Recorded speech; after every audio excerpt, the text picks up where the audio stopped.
Of Washington, Missouri City Council, Monday, August 30th, 2021, 7 p.m. Heidrich, Holtmeyer, Aye. Patke, We have an agenda. Pettit, Aye. Reed, Yep. Scornia, Yes. Solentrup, Wessels. Here. Please rise for the Pledge of Allegiance. Pledge allegiance to the flag of the United States of America and to the republic for which it stands, one nation, under God, indivisible, with liberty and justice for all.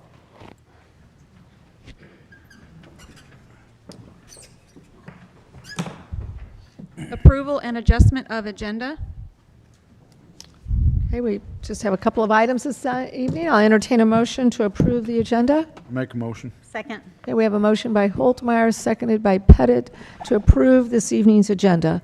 All those in favor signify by saying aye. Aye. Opposed?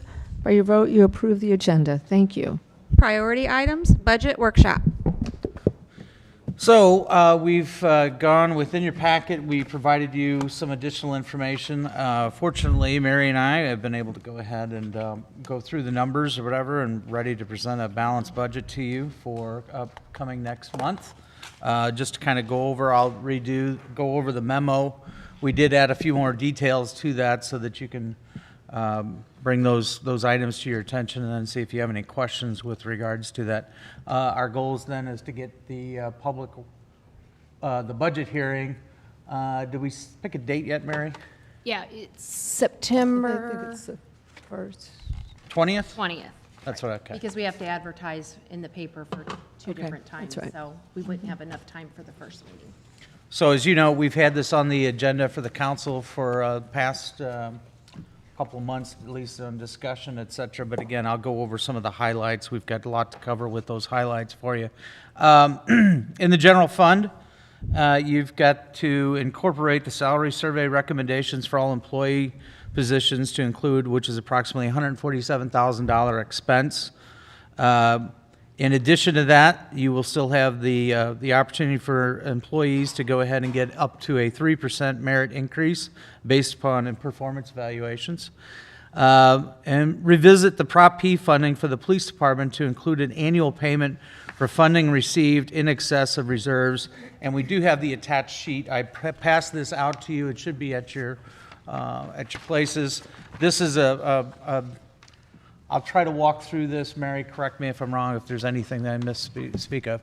You, back in when the ordinance, or I'm sorry, when the commission order was passed for the Prop P funding, it was a formula that was based upon the number of commissioned officers that each city or jurisdiction within Franklin County had as of January 1, 2018. At that time, we had 28 officers that were part of our force. Since that time, we've hired on an additional officer at 29. But that does not get included, obviously, within that formula. With that, what we did at that time was we incorporated an $8,500 increase across the board for all police officers. Now we've got that up to 29, so the wages that you see with that are $246,500, with benefits at $54,795. That's just based upon the $8,500 increase. So you have a total allocated for Prop P funds of $301,295. The annual wage increase, the cumulative, it's based on the $8,500, includes a 15% for benefit change. That's $21,840. Total allocated from Prop P is $323,135. Our recommendation for the new annual base for 2021 is $323,000 with a contingency of $50,000. We'd like to keep that held back just in case we would have a year where our sales tax is stagnant or actually dips below, so that you have that sitting in the coffers. We had tried to go ahead. I don't remember what our contingency was in the past. It was a lot higher, but now that we're comfortable, we've seen what it's done the last 2 years, and we'd like to go ahead and move forward. So the changes to that 2021 base is about $323,000. New officers, year hired $8,500, and then the new base established for 2022 is $331,500. The officers would see an approximate, we would offer a one-time allocation for those officers, an annual allocation at the beginning of the budget year, to where this year, I think, do you know what that number is? It's somewhere per officer, It will be. 3,500, somewhere in there, I thought? Correct. The total would be approximately 103,000. Okay, And that's dependent on how sales tax comes in through September. right, I think you said a one-time annual. yes. I mean, I'm sorry, not a Okay. annual. Okay. Annual That's allotment. like- Let me, yes, I did, you're right. Annual. Annual allotment. Thank you. Thank you. So that's what we would look at, and we would just keep that base or whatever. So every year, we would go ahead, and then that would be an annual allotment out to the officers. This gets them within, very close to what, or at least gets them in the range of what is being paid by the other departments. Different cities in Franklin County disperse these funds differently. This would be our way of trying to go. There's a couple of other cities that do it. They do it, they give an annual bonus on, a monthly bonus, I think, or monthly allotment. Or every pay period. Or even period. pay It's period. They just constantly disperse it every moving. pay period. Right, and so Constantly moving. it was a lot easier for us to go ahead and do this on a one-time. We met with the police officers, they feel comfortable with that, so that's, this gets them around 52,000, I think, a year, if you include this on there, so then we are very competitive, if not one of the higher-paying ones within Franklin County. So, that is a little bit of a breakdown for Prop P. I did not have that funding sheet for you the last time we brought this up under budget highlights. We are proposing an additional officer for the police department, so that will bring that up to 30. So, full-time airport manager, we're looking to do that to hire in spring of '22. We have an airport manager and 2 part-time employees. Our airport manager is responsible for being over there 24/7, so we're trying to go ahead and give some relief to Kevin over there so that he has, and we can have somebody else. We're not proposing to do this immediately. We would, like, as the memo says, we would do it in the spring when we start needing grass cuts, et cetera, all that stuff, we get in full swing of those things. But the idea would be an assistant airport manager so that they could go ahead and assist Kevin, give him some of that relief. He's not working every single weekend, which is what he has been doing for a long time. So our 2 part-timers have to step in for him for whenever he takes a vacation or takes some time off. So part-time clerk for the Parks Department, part-time maintenance worker 1 for Parks Maintenance. This would be a position that would be for both, like I said, work for Parks and maintenance here for the buildings. And then with this, we've incorporated a 3.5% sales tax increase from the general fund. The last 5, this is the average of what you've experienced the last 5 years. Mary gave you some numbers. I forgot to print that email out, but I think last year we were pretty conservative with only a 1% increase. A couple years ago, I think we incorporated a 3%, but overall, we're doing very well with regards to sales tax. So that's why we have got that in there. On the local use tax, we've establishing a program to identify and provide financial assistance to remove infiltration inflow from the sanitary sewer system. John's talked to you about that in a couple of workshops. We're still looking at and exactly how we will get the details of that program rolled out, but that's what part of those funds would be set aside. Do you remember the dollar amount that we set aside? Did we set aside a specific dollar amount? Do you remember what that, just real quickly, what the number was, John? I mean, I can pull it up if. Why don't you pull it up while I keep I looking? don't know at if it? I remember. I thought it was 50 or something. I thought it was somewhere 80, actually. 80, Because I think okay. what I did was I did approximately 20 per year using sanitary sewer lateral permits issued in about approximately 4,000 to 5,000. So it was 80 to 100. Thank you. There's your. Prioritize existing private residentially served stormwater retention basins for potential city maintenance. As we've told you before, historically, the city has provided, if we required by code, when a subdivision is approved by the city, that the lot owners are responsible for ongoing maintenance of those. However, over the years, we've seen that that has not always been kept up. And so the idea would be is we would prioritize and then propose to go ahead and take over some of those. There will be some, there might be some title challenges or some stuff that we have to work through, but we feel it's something that we can do. So for example, if you've got a subdivision out there and you got 50 lots, and you're proposing to go ahead and take over maintenance of that, there may be something that each one of those may have to provide you an easement to go ahead and provide us to go ahead and provide that. Like I said, that'll be up a discussion that we'll have with Mark at that time. In addition to that, it'll provide a mechanism for new residential detention basins to be transferred to the city for maintenance, which is something we don't currently have. Again, that program's got to get rolled out. It would be an ordinance modification. I do have a red line draft, but it would just have that mechanism to where the developer would pay essentially an impact fee or something to the city for up to X amount of years of projected maintenance that would then go into the use tax stormwater fund to fund that ongoing. It's kind of the concept, kind of get it out of that individual piece of the pie into the city's, maintenance, umbrella. So. Keep moving forward with the local use tax fund. Utilize contract labor to maintain the native plants along Highway 100. It's currently being done by our Parks Department. It does take a drain on their services, even though it's only done, I believe, about twice a year, 2 to 3 times at the most. The big maintenance is done twice a year. Twice a year. Lots of spraying. Okay. Utilize the funds of slip line sanitary sewer mains to reduce infiltration. And then we're projecting a 14% increase in that this year. We have seen some, since 2015 to 2016, that local use tax has doubled with regards to revenue that's come in through the city. Jared, when you computed that 14%, how far along did you take that up till? I just went back 5 years and did an average. When did it end, those 5 years? Last year's budget year, this last year, what we're looking at.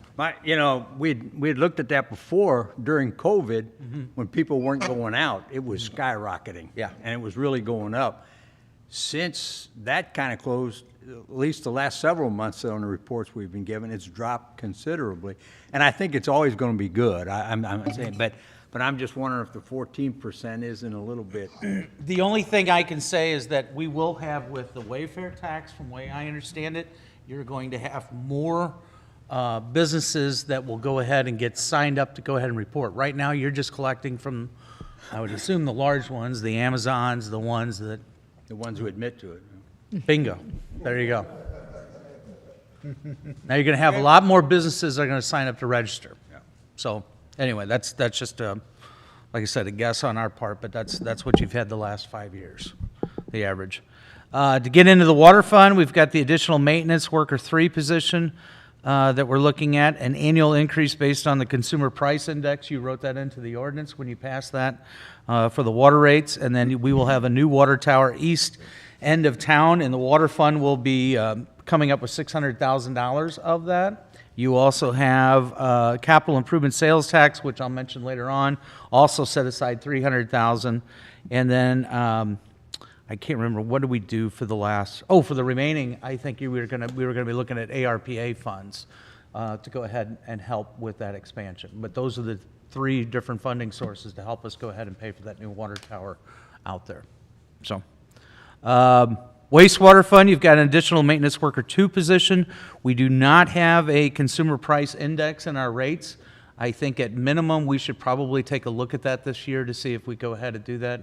All of our rates should have a consumer price index in it, especially our water, sewer, those, but we do not. As you'll remember, we just talked about it. We added that for the water when the water rates were kicked in, but they do not exist for the wastewater. It's flat.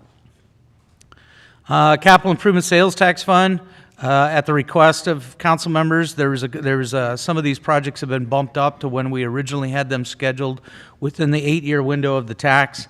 So this year, Phoenix Center Playground, $250,000 will be on that this year. Runsick Infield Turf, $350,000, a project that we just recently brought to your attention with some bids of what we're looking at. The main stage roof for the main stage out on the fairgrounds, $482,500. Airport hangars, we still have that project waiting in the wings, waiting for seal prices to go ahead and see where they're at. I mean, we may be bidding that out this fall, this winter sometime. That's a $1.2 million project, but the city share, it's a 90-10, as you'll remember, so our share is $120,000. Waterworks renovations, as we've talked about before, we are looking at going ahead and making that occupant ready. It's been in decline, that building, for quite some time. We've given you some numbers. We feel that $370,000 is the ballpark of what it would take to go ahead and get that building back up. Obviously, then when we lease that, we would be looking at a market rate, depending upon what that is. The dollar a square foot's been floated around, so that would offset some of that. You're not going to recoup all of that, obviously, within a first 5-year term, but you can certainly go ahead and do that in the second. So, and as we mentioned before, our new water tower on the east end of town.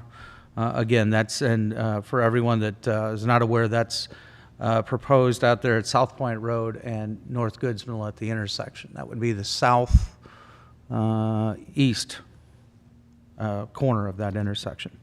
And in the Transportation Sales Tax Fund, you've got the Bush Creek Greenway, which total of $751,000. The city share on that is $171,000, and then you have miscellaneous street construction of $630,000 for miscellaneous streets. That's about the number we have every year with that fund. So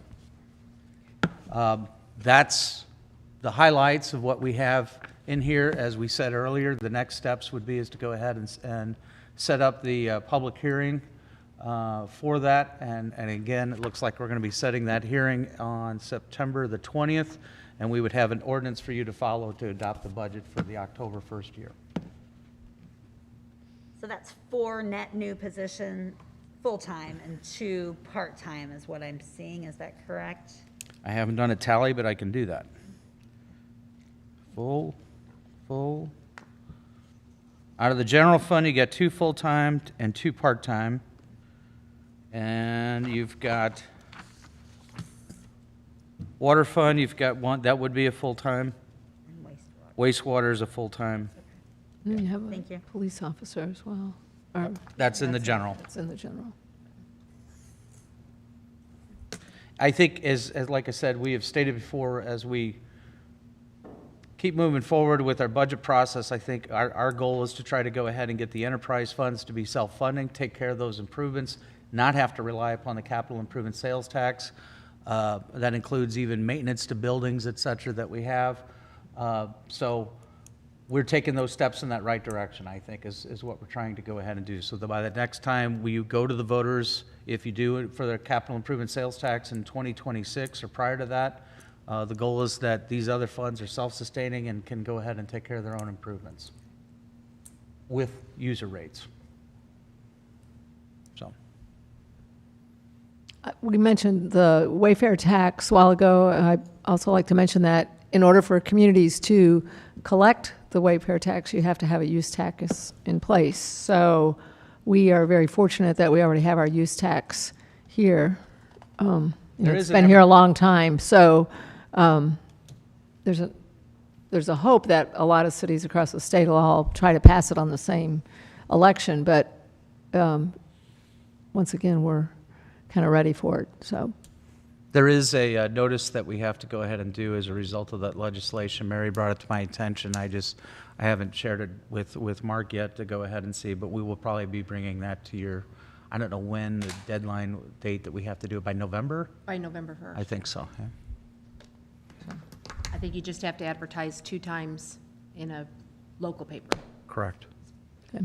if you currently have a use tax in place. We discussed the park pavilions, and that's probably not scheduled for this coming year. Oh, that's already under contract, and so that'll roll over, that's a rollover project that, from this budget year into the next. What was, He's talking about the pavilions around Lions Lake. oh, okay. I know we discussed the design and all that. Yeah, the deal's set to come in tentatively November 3rd. If it's not delayed. So I think we had good timing on that as well before the steel prices went up when we ordered that, so. Thank you. Are there any other questions or comments? Open up to the floor. Any discussion? Anyone else have a question or comment? Any discussion? I appreciate that there are no surprises. I think it speaks to the strategy and the planning. There's not anything here that I'm like, well, we haven't talked about this, or we don't know about this. It, I think, Right. reflects the discussions we've been having for years. Yeah, so thank you for that. There's always an ongoing plan. There is, yeah, you can see And it played out. you can see it played out. So Yep. anyway, it's talked about a lot. The other item I would like to go ahead and bring up tonight, it has to do with the budget. We did not include the ARPA funds that we told you that we would be receiving. We're supposed to receive a little less than 2.6 million. We did receive our first payment within, I think, about a week and a half ago, of 1.4. Is that about right? She's smiling. I think that's the right amount. It was 1.4 million. We did identify several projects with you. What the idea would be is as we would spend those funds, we would just do budget amendments for income in, expenditures out. And so I think there are a couple of things, though, that will be coming up that we'll be talking about. Both of these items we'll be talking about at the workshop. We'd like to go ahead and get input from you so that we can move forward with it. One was when the new budget year, we had payments for the employees out of those that we had proposed, those that were first responders and those that were also with our Public Works Department. They would receive a one-time $1,200 payment out of that. Support staff would get $600 payment, and then part-time support staff would receive $300 payment. The second item that will be something that will be on your workshop next week. The second item is something that was brought up with the airport. We had identified a truck, the fuel truck that needs to go ahead and be replaced. I think that's a 1986 fuel truck. It was purchased used back 2005. Thank you. I was here when I remember them purchasing it because of the. So it is in need of replacement. We identified that as part of those ARPA funds. John has already and Kevin have already gotten bids on a fuel truck replacement or whatever for that. And so I think he's going to be bringing that to you at the workshop on Tuesday. Yes, the contract is going to be on that agenda. We did get 3 bids on that. We are proposing going with the not the lowest bid, the one just to step up from that. The reasoning for that is we can get this truck quicker. It's on it's being put together right now, actually, and it also it's a gas motor, which is important to us. We did not want diesel, and the reason for that is just because it doesn't get ran a whole lot, and we don't want to necessarily have all those added expenses on a diesel motor that we just don't see the value to that. So it's being built right now. That's why we're kind of wanting to go with a little, the one just a bit. I think it's like $6,000 more on a $180,000 piece of equipment. So, but we'll have more for you on Tuesday. And a gas is gonna be more expensive than diesel? It is. Yep. When did that change, I wonder? I'd have to go through the bid Or was item. the opposite way? It's not for this vehicle. Now, they're not apples to apples. So you have different manufacturers, different suppliers. I can't think of the actual name. Like I said, I'll have more for you Tuesday. But we did call around to the different pump manufacturers and those things, and they were very happy with the way this truck functions. So we do think it's a higher quality, and that's why we proposed to go with it. But I will have more for you, and I did lay all that out in my cover letter. So. Darren, would you remind us, that was ARPA, what we can and cannot, what are the restrictions in general? I will try to remember all of those quickly. There was, I think, four different ways you could spend the money. One was on tourism. One was on replacement of salaries. Another was on any lost revenue from COVID. So we could figure in, and we provided those numbers, for example, like lost revenue for facilities that the parks would rent, et cetera, stuff like that. And then the final one was investment in sanitary sewer, water, and broadband expansion. And we do have projects identified there that we would like to go ahead and propose to you in the future. The immediate needs, though, I think, are the thing with regards to the fuel truck over at the airport is they're very concerned that it's on its last leg, and they do not want to be without coming up in the next coming months. So I just wanted to bring those funds up to your attention because they're not within this budget.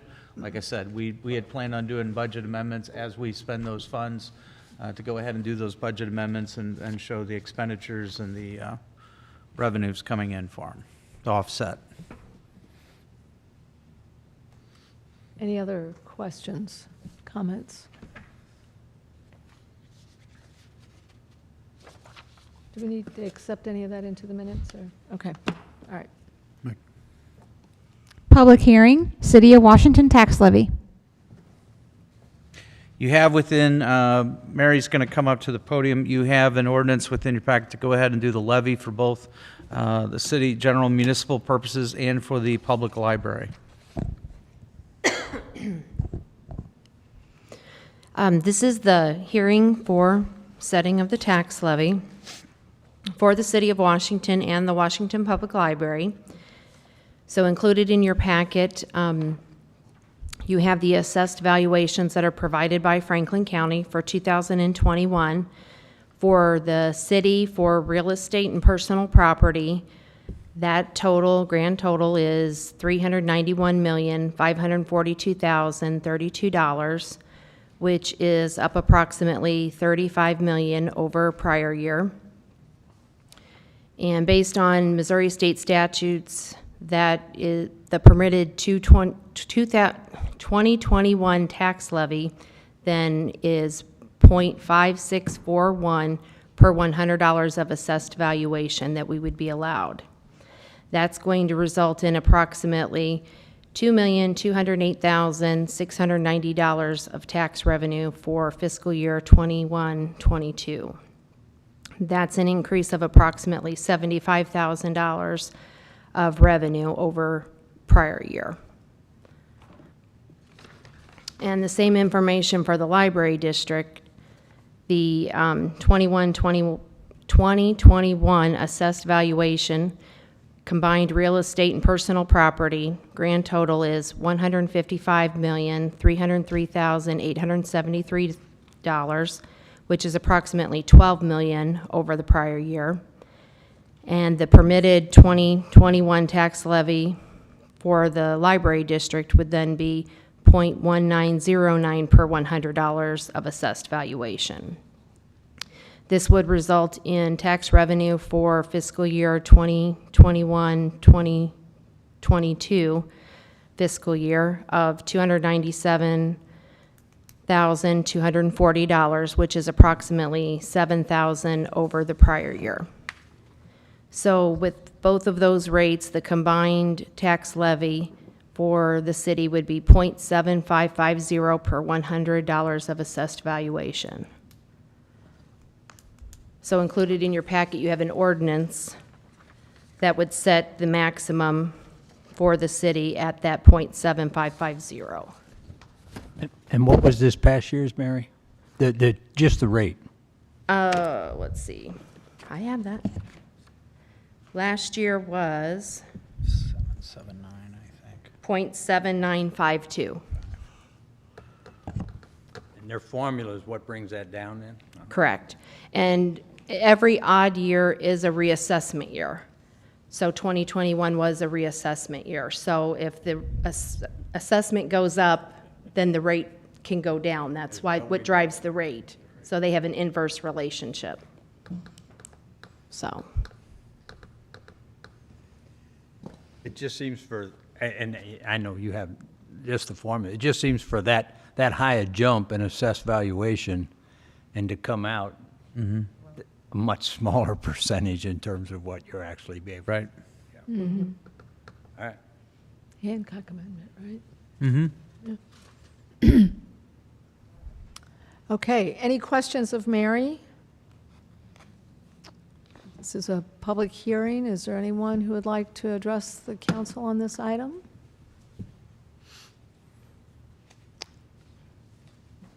Okay, so we'll accept this discussion into the minutes. Did you have a question? Okay, come on up.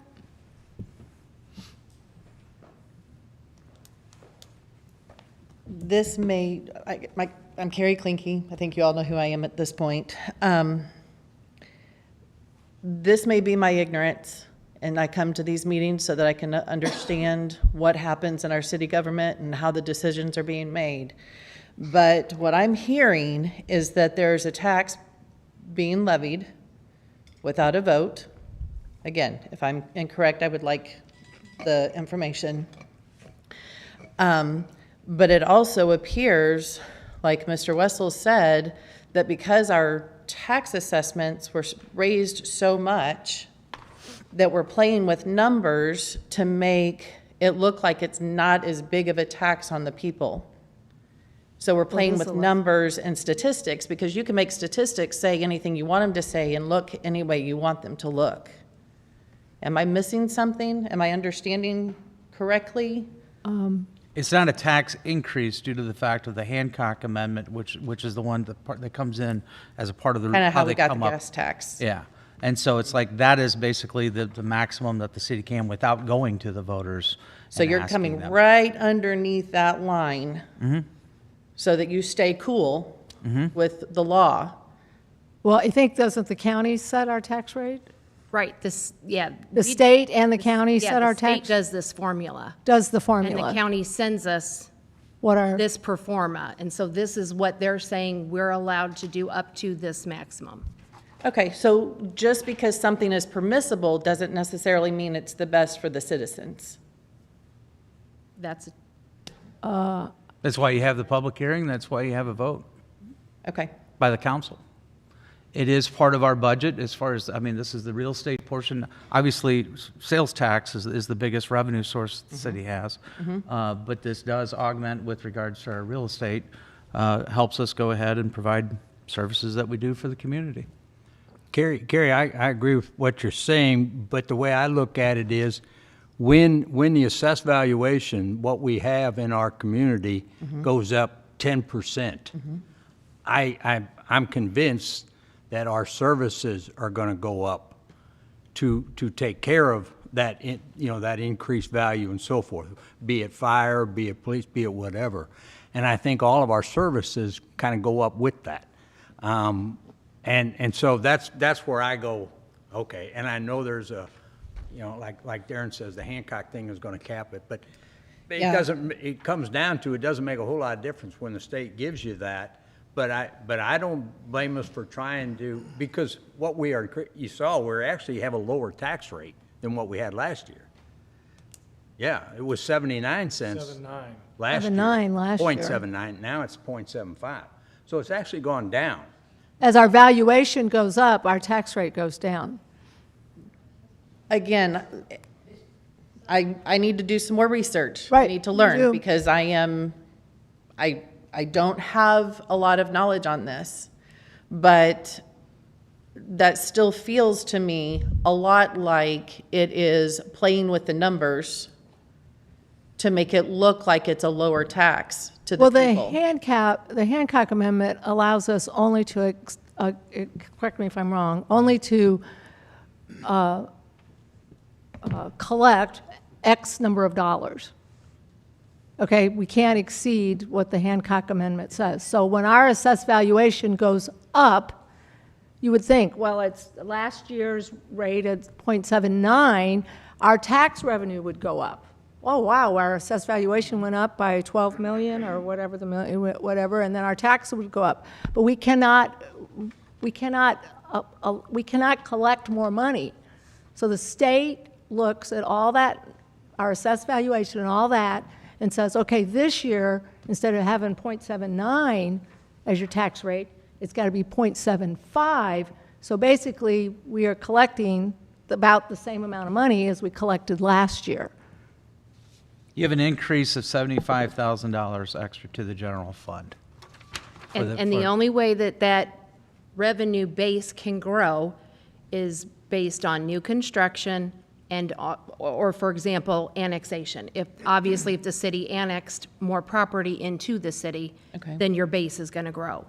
But that's the only two ways that your revenue base can increase, is based on new construction and based on annexation coming into the city. Otherwise, if nothing else changed, your revenue would always be the same. That rate goes up and down because your assessed valuation drives it. but your revenue amount would always stay the same because Hancock says it has to stay that amount. But the only reason it increases is because of new construction, and that goes into this formula. Okay. And our new construction last year was 1.9 million, approximately.